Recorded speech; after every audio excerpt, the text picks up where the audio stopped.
আসসালামু আলাইকুম। এই যে আমি এখন যাচ্ছি দৌলতপুরে, তো এখানে দেখলাম মানে প্রায় বাড়িতে ধান, তো সোনালি ধান দেখে আমি মুগ্ধ হয়ে গেলাম। তো এই পাশে তামাক লাগিয়ে দিয়েছে এরা, আর এই যে প্রত্যেকটা বাড়ির সামনে যে ধান আর ধান, মানে ধানের বিচুলিগুলো মানে সাজিয়ে রেখেছে। এই যে এখনো কিছু কিছু কিছু জায়গায় ধান এখনো মাড়াই চলছে, আমি আস্তে আস্তে দেখলাম।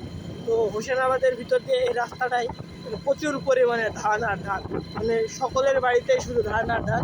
এই সাইডে এখনো ধান বাঁধছে, এই যে এখানে ধান কিছু এই যে বাঁধছে কৃষকের, মানে এখানে প্রত্যেকটা বাড়িতে শুধু ধান আর ধান, মানে ধানের বিচিলি সব সামনে রেখেছে, যেটাকে আমাদের ভাষায় আউড় বলি। তো আউড়গুলো আমরা আমার এই সকল ধানের আউড় সব মানে বাড়ির সামনে সাজিয়ে রেখেছে। যে এই সকল মাঠে সম্পূর্ণ ধান ছিল, এখন তামাক লাগিয়ে দিয়েছে। এই যে ধানের গাড়ি লোড হচ্ছে এখান থেকে উঠে। তো যে সকল জমিগুলো এখন ধান ছিল সেগুলো নিয়ে এখন তামাক রোপণ করে দিয়েছে। এই যে অনেক সুন্দর মাঠটা এখন, মানে সকল জায়গায় ক্যামেরায় ধরা পড়ছে কিনা বলতে পারবো না, গাড়ি থেকে ভিডিও করছি।